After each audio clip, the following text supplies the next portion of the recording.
Police, secours, j'écoute. J'ai entendu 2 coups de feu. Il est devant la porte. Juste devant. Il a été pris au piège et abattu. Tim et Tia se rapprochent encore plus en vivant sous le même toit. Vu de l'extérieur, personne ne peut se douter de leurs difficultés. On aurait pu se poser des questions. Que sait-elle sur ce qui s'est passé? Lequel des deux a convaincu l'autre de tuer? Et pourquoi? On a tous un point de rupture, sans exception.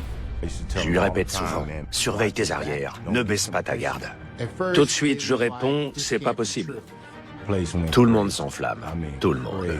C'était un homme en or. Quelque chose ne tournait pas rond. Bon sang, c'est pas vrai, c'est là que ça prend des proportions énormes. La séduction peut être une arme redoutable.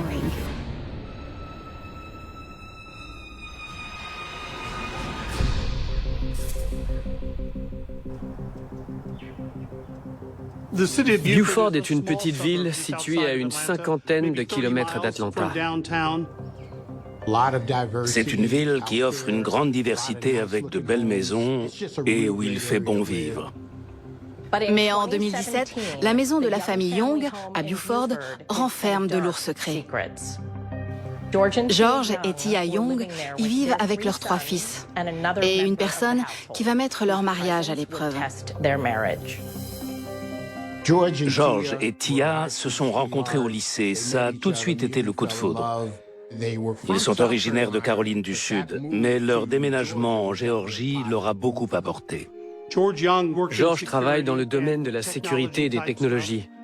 Il a ouvert sa propre entreprise et a ensuite été sous-traitant pour une grande société.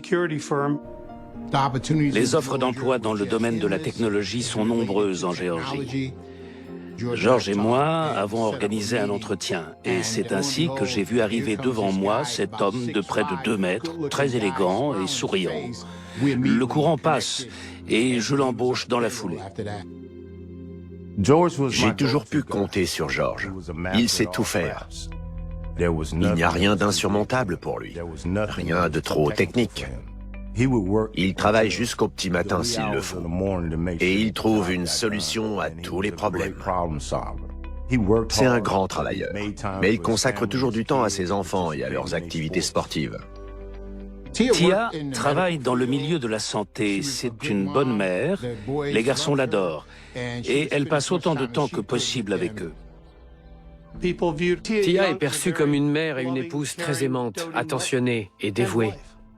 C'est une femme au foyer, tout à fait ordinaire, qui fait passer sa famille avant tout. George est fou amoureux de Tia. Il cherche toujours à la rendre heureuse et à la couvrir de petites attentions. Vu de l'extérieur, personne ne peut se douter des difficultés rencontrées par George et Tia.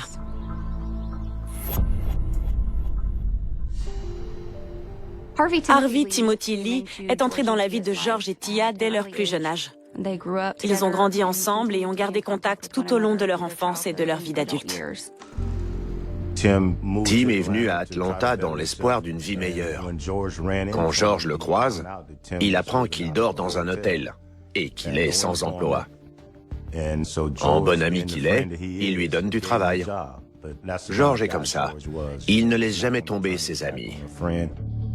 George lui propose de venir vivre avec lui, sa femme et ses 3 enfants, dans leur maison à Buford. George et Tim travaillent ensemble dans la sécurité.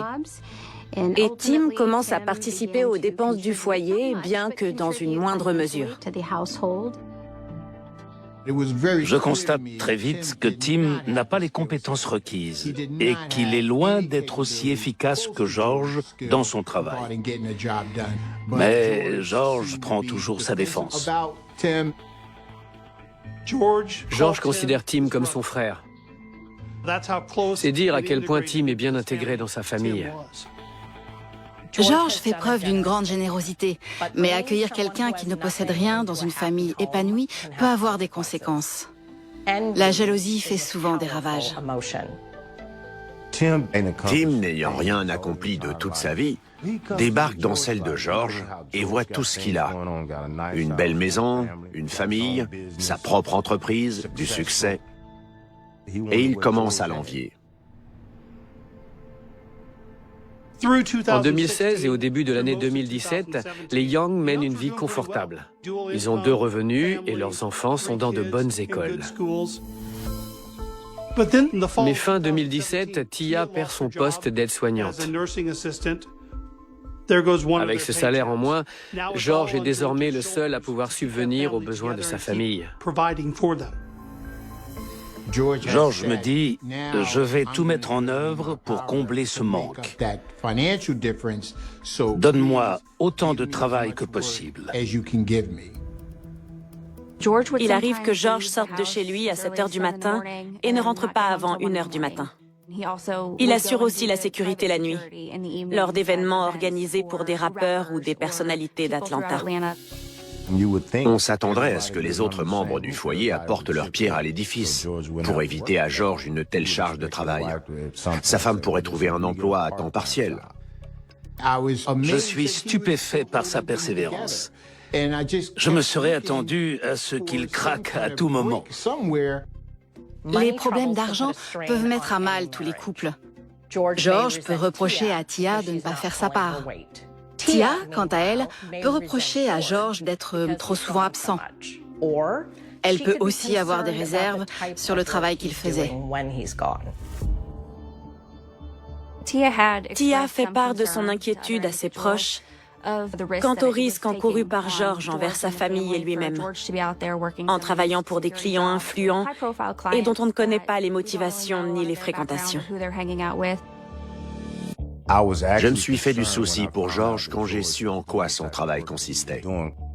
Il n'a pas assez d'expérience pour ce genre de mission. Je lui répète souvent, reste attentif et surveille tes arrières. Ne baisse pas ta garde. Il n'y aura personne pour te protéger.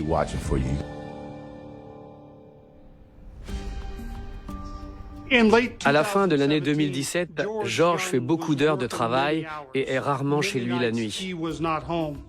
Il dit à ses amis qu'il est soulagé que Tim vive chez lui. Il est rassuré de savoir qu'un homme est là pour protéger sa famille. George compte sur Tim pour protéger sa famille. Mais la question est de savoir qui Tim protège réellement. Tim et Tia sont des amis de longue date, mais ils se rapprochent encore plus en vivant sous le même toit. Les liens entre Tia et Tim se resserrent. Ils se présentent l'un et l'autre comme frères et sœurs, devant leurs amis et leur entourage. Tia retrouve souvent Tim dans sa chambre. C'est leur coin à eux pour regarder la télévision toute la journée. Ils n'ont que ça à faire. Les enfants sont à l'école, George est au travail. Tout le monde commence à se poser des questions sur leur relation. Leur complicité grandissante ne passe pas inaperçue. Le danger s'installe. Tia et Tim passent leur temps ensemble chez eux. Et l'ennui pourrait laisser place au conflit ou à quelque chose d'encore plus malsain. On a tous un point de rupture, sans exception. Mais personne n'imagine la gravité de ce qui va se produire. Le 16 novembre 2017, à 23h31, les secours reçoivent un appel de la maison de George et Tia. Police secours du comté de Gwinnett, je vous écoute. La personne dit avoir entendu des coups de feu et qu'il y a un corps au sol devant la porte d'entrée. Vous avez vu quelqu'un dehors? La personne qui a tiré est-elle toujours là?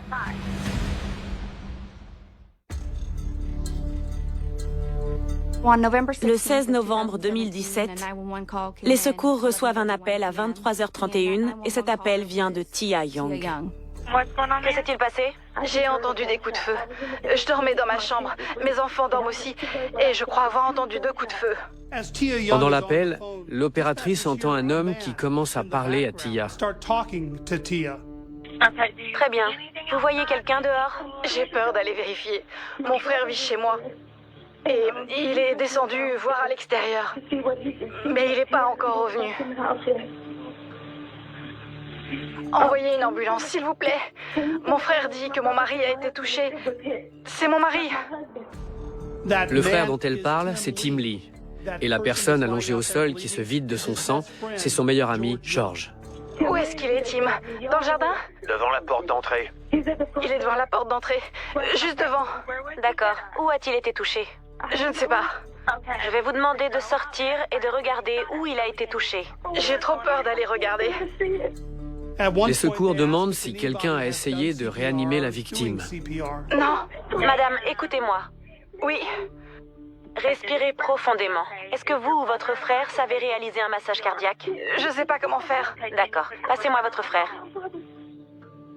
Tim, tu sais faire un massage cardiaque? Il sait pas non plus. Je peux le guider. Malheureusement, lorsque les secours arrivent, George a déjà succombé à ses blessures. Il est mort devant sa propre maison. Je n'oublierai jamais le soir où George a été tué. Le téléphone de ma femme sonne et je l'entends dire « Bonsoir, Tia ». Puis « C'est pas vrai, pas George ». Elle me regarde et dit « George a été tué ». Je réponds « C'est pas possible. Qui aurait pu vouloir tuer George ?»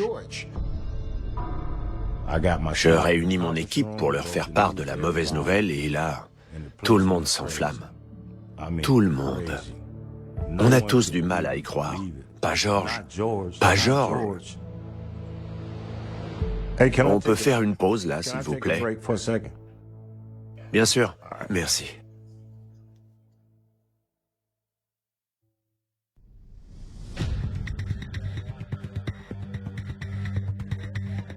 La brigade criminelle est appelée sur les lieux. Je m'arrête devant la maison et je me dis que ce genre de choses ne devrait pas arriver dans ce quartier.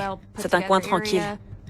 En arrivant, je vois George depuis la rue, allongé devant l'entrée. Ses pieds sont près de la porte. Il est sur le dos, le visage vers le plafond. George a eu le temps de mettre sa clé dans la serrure pour pouvoir entrer chez lui. Et avant même d'avoir pu franchir le seuil de sa maison, il a été pris au piège et abattu sur le pas de sa porte.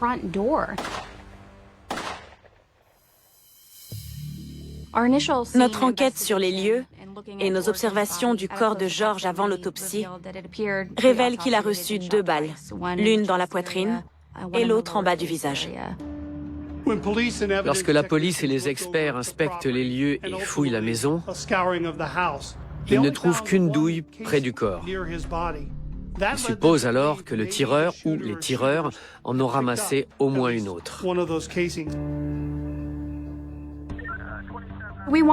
On cherche à interroger les personnes qui se trouvaient dans la maison au moment des faits, à savoir Tia et Tim.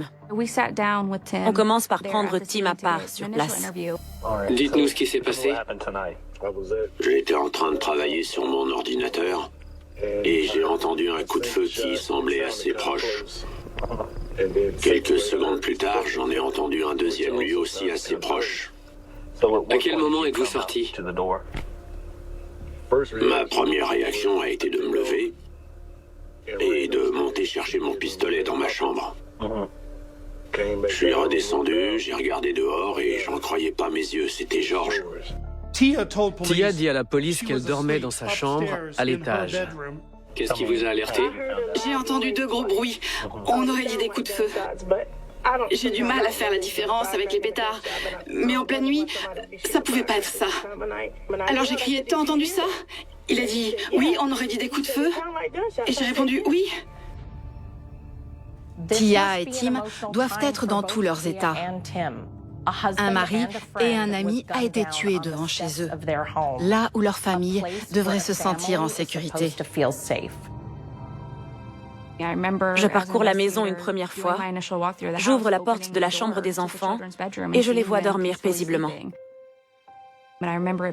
Ça m'a brisé le cœur de me dire qu'à leur réveil, ils apprendront que leur père a été tué devant leur maison.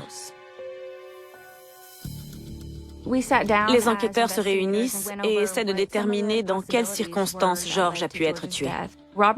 La piste du vol est bien sûr envisagée, mais les clés sont restées dans la serrure de la porte d'entrée.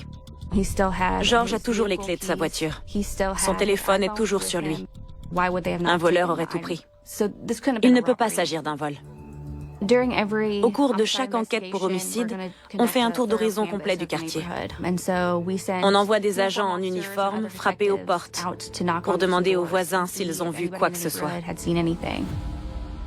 L'une des voisines de George et Tia, une jeune adolescente, faisait du babysitting quand elle a entendu 2 coups de feu.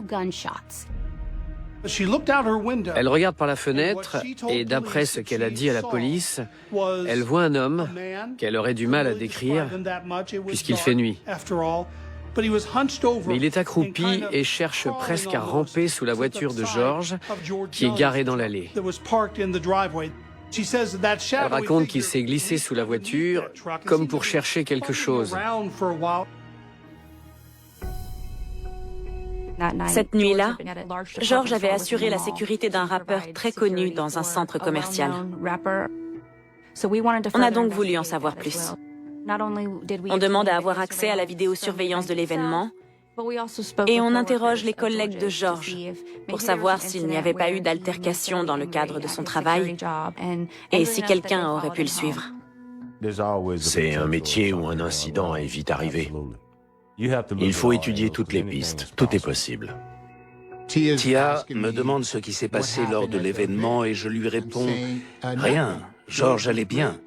Il ne s'est pas mis en danger, il n'y a pas eu de problème. »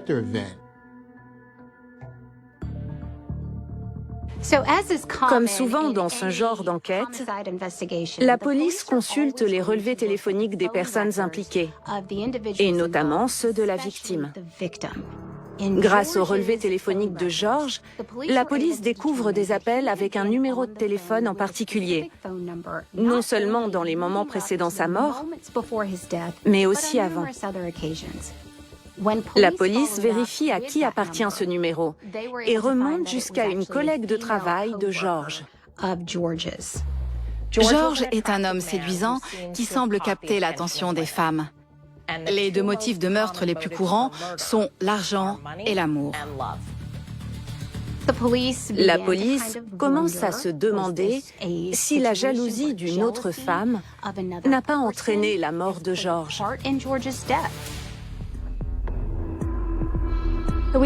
En consultant les relevés téléphoniques de George, on constate qu'il a discuté avec quelqu'un jusqu'à 23h23 dans la nuit du 16 novembre. Ça signifie que l'appel a duré jusqu'au moment où il s'est garé dans son allée. Pourquoi cette femme est-elle la dernière personne à avoir parlé à George à 23h? Que sait-elle sur ce qui s'est passé? On parvient à retrouver la personne à qui ce numéro de téléphone appartient. Elle s'appelle Trisha. Et c'est l'une des collègues de George. Avec un autre enquêteur, je me rends immédiatement chez elle.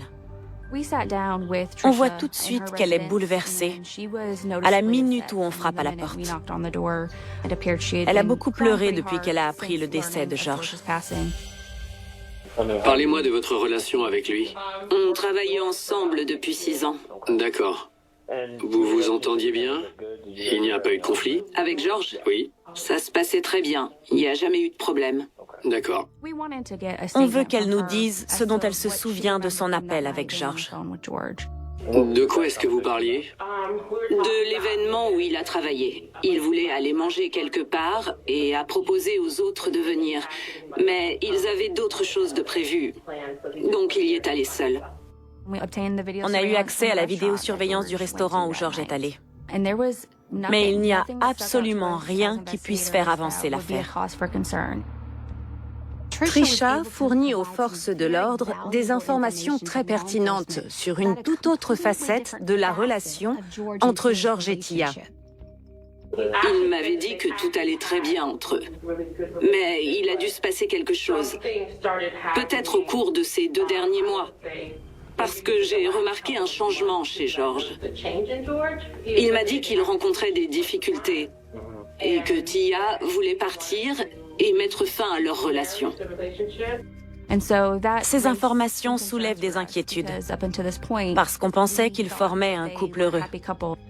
George m'a montré sur son téléphone les messages que sa femme lui avait écrits, où elle disait essentiellement « Il vaut mieux qu'on se sépare ». Tia avait pris ses distances. et George essayait de la reconquérir. Il en était presque à demander des conseils à Trisha pour sauver son couple. Il lui a raconté qu'il essayait de se rapprocher physiquement de Tia, mais qu'elle le repoussait. Il m'a dit « Je n'aime pas étaler ma vie privée ».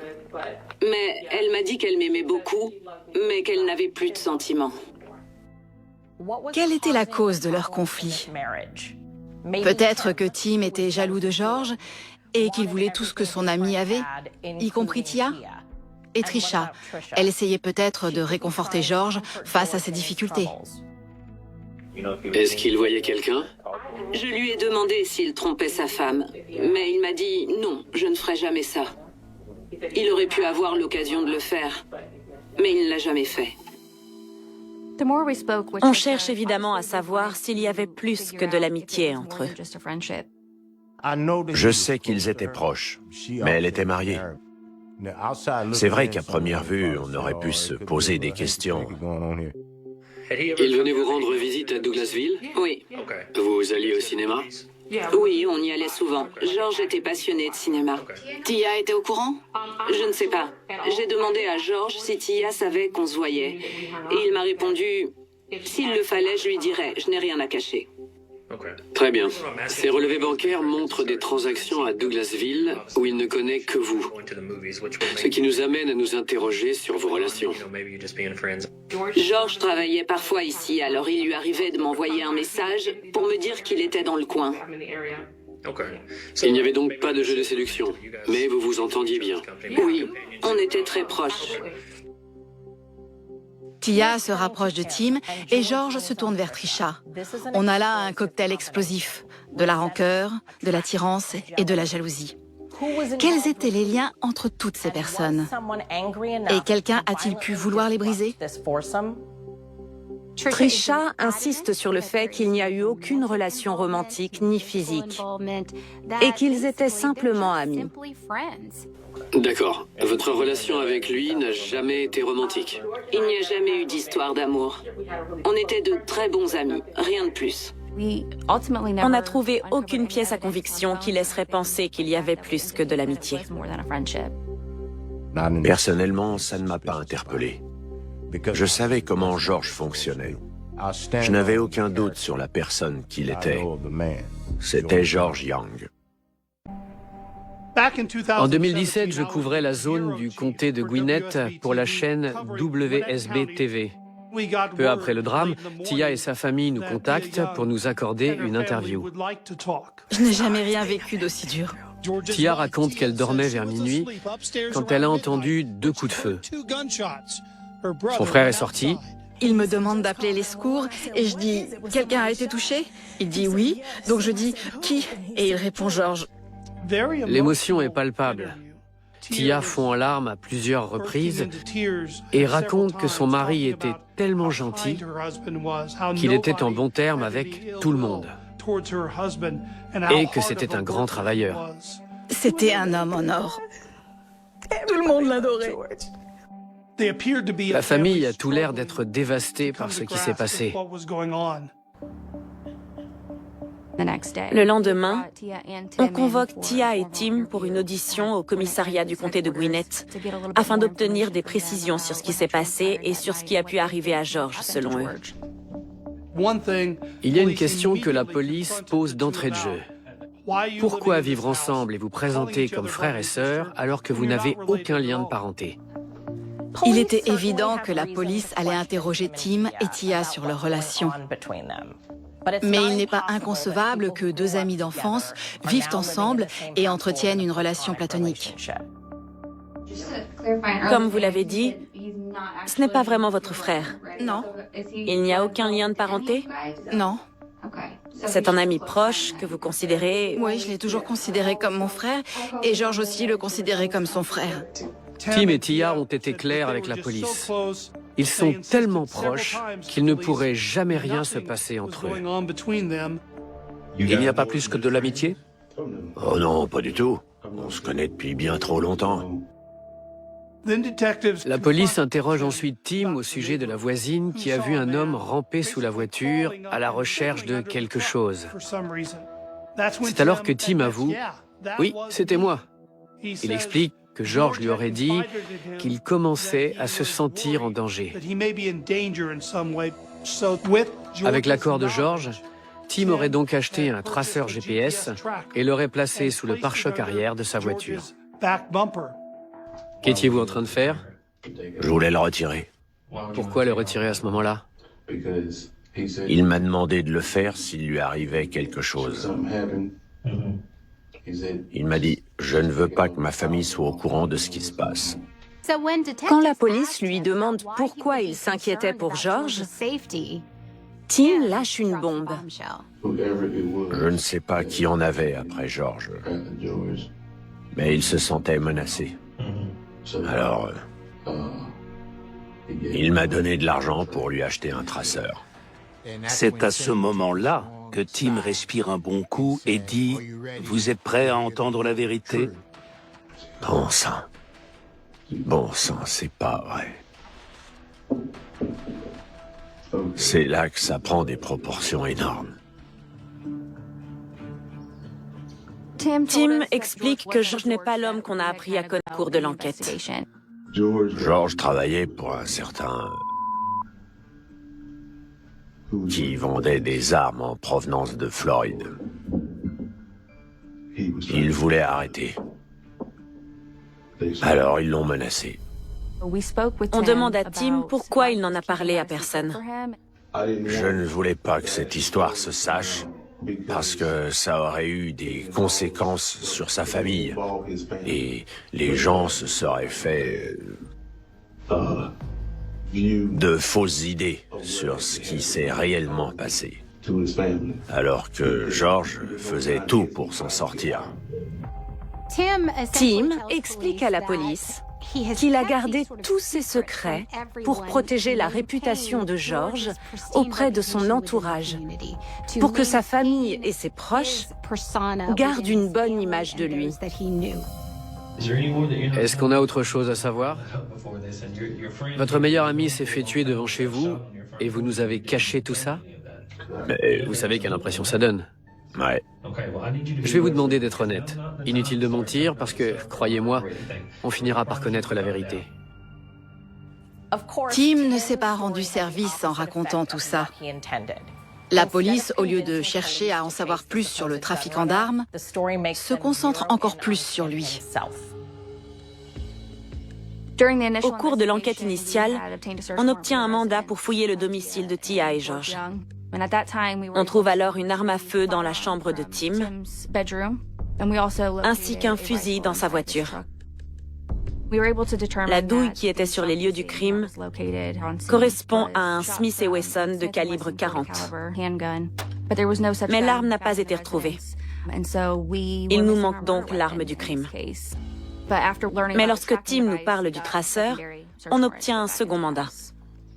Ils retrouvent le traceur caché dans l'une des chambres. Ils récupèrent également les téléphones de Tim Lee et de Tia. La police décide d'aller plus loin, notamment en interrogeant les collègues de George qui, pour la plupart, sont aussi des collègues de Tim Lee. La police apprend que le lendemain du meurtre, Tim se présente sur le lieu de travail de George. Il discute avec plusieurs de ses collègues. 8 heures après le décès, il me dit que George a été assassiné. C'est comme ça que j'ai su. Il me raconte tout ce qui s'est passé. Il dit avoir essayé de dispenser les gestes de premier secours, mais sans succès. Curieusement, Tim porte toujours les mêmes vêtements que la veille, sur lesquels il n'y a aucune trace de sang, alors qu'il dit avoir essayé de réanimer George et qu'il y avait du sang partout. Les collègues trouvent ça étrange, d'autant plus qu'il essaie déjà de remplacer George sur certaines missions. Tim me demande s'il peut toujours travailler pour nous. Je lui réponds, tu crois vraiment que c'est le moment de parler de ça? Tim se propose de remplacer George, ce qui nous a semblé trop précipité. Le médecin légiste pratique une autopsie sur le corps de George. Il s'avère que George a effectivement reçu 2 balles. Mais on découvre également, contrairement à ce que Tim a déclaré, que George ne semble pas avoir reçu les gestes de premier secours. Après le décès, j'essaie de passer autant de temps que possible chez Tia pour soutenir leur famille et être présent pour les garçons. Elle me dit, avant de partir, tu peux m'aider à trouver les documents pour l'assurance vie? Avec tout ce qui aurait pu lui passer par la tête, je trouve ça étrange qu'elle me demande de l'aider à chercher les documents pour l'assurance vie. On se met à fouiller, mais elle a l'air de savoir parfaitement où les trouver. Elle appelle la compagnie d'assurance pour se renseigner. Je l'entends dire, autant que ça, quel est le délai de versement? Il se trouve que cette assurance vie s'élève à $1 million et que Tia en est l'unique bénéficiaire. Tia semble abasourdie et dit « Quand l'argent tombera, tout va changer. » 1 million, ça représente beaucoup d'argent pour tout le monde. La question est de savoir si Tim était au courant. Et est-ce lui qui a convaincu Tia d'essayer de toucher l'argent? On a réussi à obtenir un mandat de perquisition numérique pour les téléphones de Tim et de Tia. Notre téléphone est parfois le reflet de notre cœur. Dans cette affaire, il pourrait bien révéler les secrets de cette famille en apparence heureuse.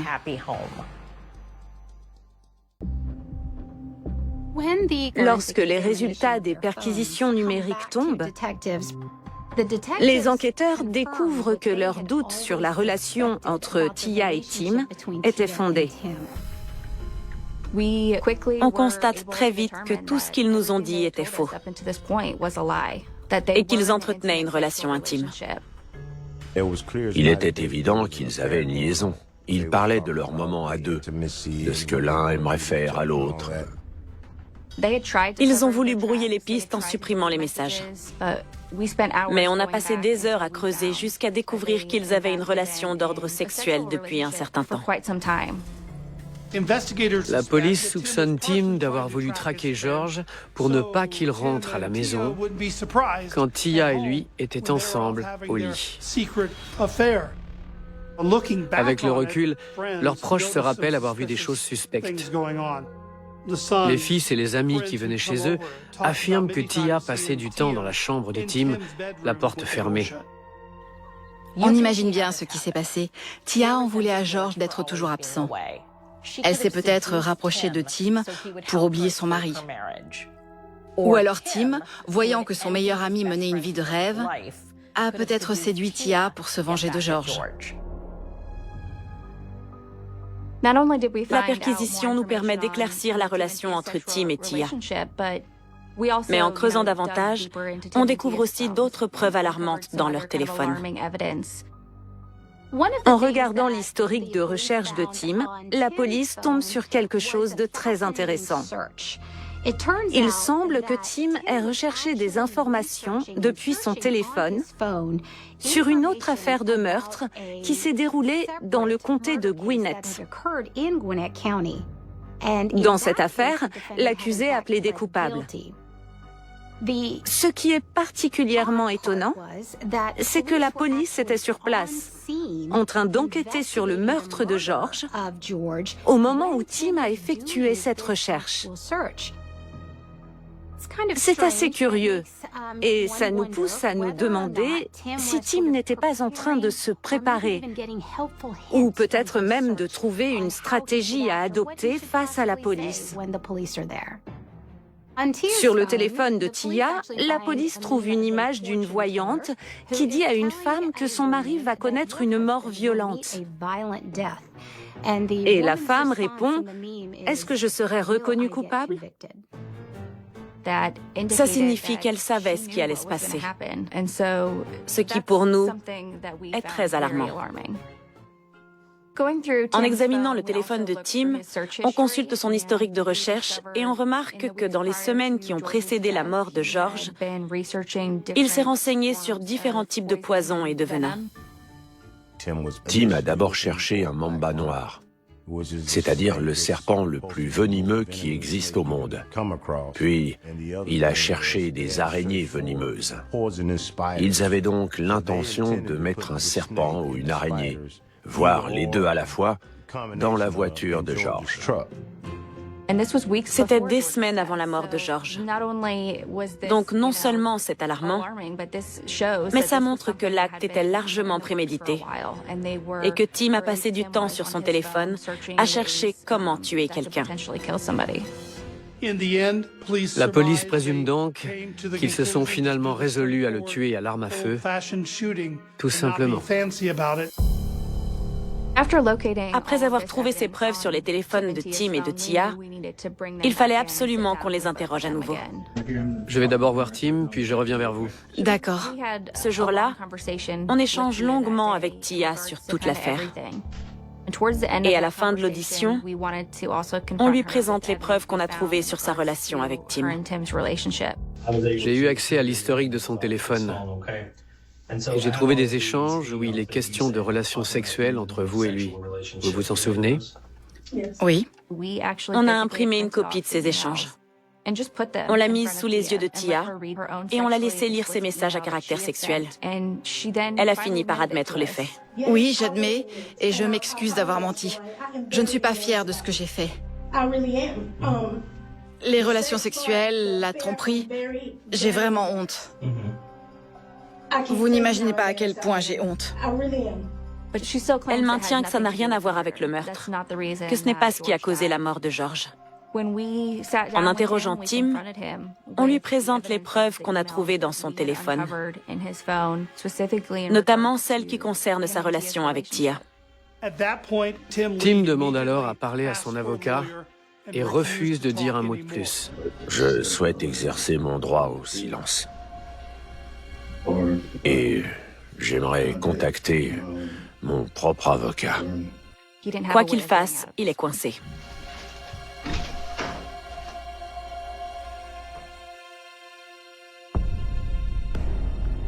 En avril 2018, Tia et Tim sont tous les deux arrêtés.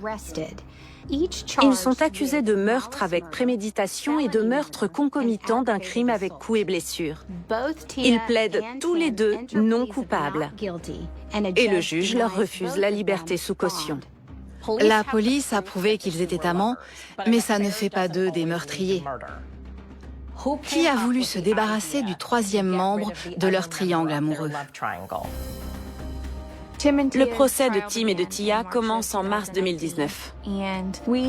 Pour les enquêteurs ainsi que pour le bureau du procureur, la question est de savoir comment et pourquoi un tel drame est arrivé à George.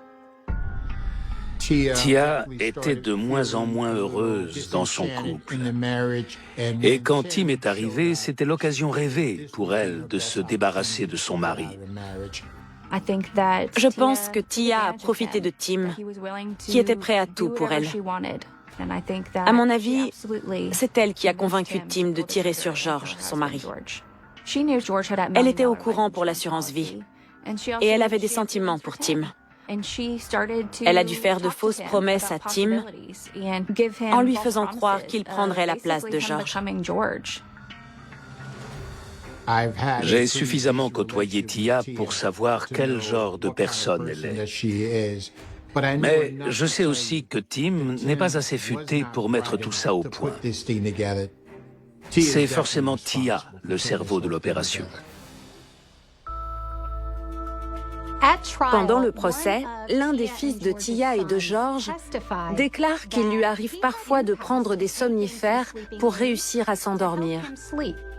La nuit du 16 novembre, on lui en a fait prendre un. Ça permet aux enquêteurs de comprendre pourquoi les enfants dormaient paisiblement à l'étage, sans être dérangés par les sirènes et par l'agitation devant chez eux. On pourrait supposer que leur mère ne voulait pas les traumatiser. Mais je pense plutôt qu'elle ne voulait pas qu'il compromette le plan qu'elle avait mis en place. On ne saura jamais ce qui s'est vraiment passé cette nuit-là. Mais grâce aux preuves et aux témoignages, on arrive à reconstituer les faits de manière assez précise. Il semblerait que Tim était assis à table et qu'il suivait de très près les déplacements de George, qui était en route pour rentrer chez lui. Grâce au traceur, il a pu déterminer l'heure exacte à laquelle il arriverait. Il a attendu que George s'approche de la porte et lui a tiré dessus à 2 reprises par derrière. Ensuite, Tim a sans doute essayé de retrouver les 2 douilles, mais il n'en a trouvé qu'une seule. Celle qu'on a repérée était coincée sous une marche d'escalier, alors il ne l'a sûrement pas vue. Et comme il manquait de temps, il a enjambé George pour aller récupérer le traceur sous la voiture et essayer de faire disparaître les pièces à conviction avant l'arrivée de la police. La police remarque que 10 minutes se sont écoulées entre les coups de feu et l'appel aux urgences. J'imagine qu'ils cherchaient un endroit où cacher l'arme du crime et qu'ils se mettaient d'accord sur leur version des faits avant d'appeler les secours. L'arme du crime n'a à ce jour jamais été retrouvée. Je suppose que Tim l'a cachée quelque part dans le jardin. En avril 2019, à l'issue d'un procès de 2 semaines, Tia Young est jugée coupable de meurtre concomitant d'un crime avec coups et blessures et de tentative de falsification de preuves. Mais elle est reconnue non coupable de meurtre avec préméditation. Le 15 avril 2019, Tia est condamnée à une peine d'emprisonnement à perpétuité avec libération conditionnelle. Elle pourra bénéficier d'une libération conditionnelle en 2049 à l'âge de 73 ans. Harvey Timothy Lee est jugé coupable de meurtre avec préméditation et de meurtre concomitant d'un crime avec coups et blessures. Il est condamné à une peine d'emprisonnement à perpétuité sans libération conditionnelle et passera le reste de ses jours en prison. Pendant tout le procès, ce type n'a exprimé absolument aucun remords. Il n'a fait preuve d'aucune, et je dis bien d'aucune empathie. Rien du tout. Pareil pour Tia. Aucune émotion sur le visage, elle n'avait même pas l'air triste. C'est un moment plein d'émotions. Mais une chose est sûre. George ne sera pas à nos côtés dans le tribunal. Il ne va pas réapparaître comme par magie. Il ne reviendra pas. Peu de temps après le meurtre, les sœurs de George me contactent et me font part de leur volonté de lui rendre hommage. Et c'est ainsi qu'on crée la fondation George F. Young. Elle vient en aide aux enfants victimes de violences de la part de leurs parents ou de membres de leur famille. George a été trahi, non seulement par son meilleur ami, mais aussi par sa propre femme. La séduction peut être une arme redoutable. Et je pense que Tia s'en est servie pour convaincre Tim d'assassiner son meilleur ami. Les gens qu'on aime peuvent nous trahir. Les gens en qui on a confiance peuvent nous faire du mal. Je continuerai à faire connaître l'histoire de George Young jusqu'à mon dernier souffle. Tu me manques, mon frère. Je t'aime. Pas un jour ne passe sans que je pense à toi.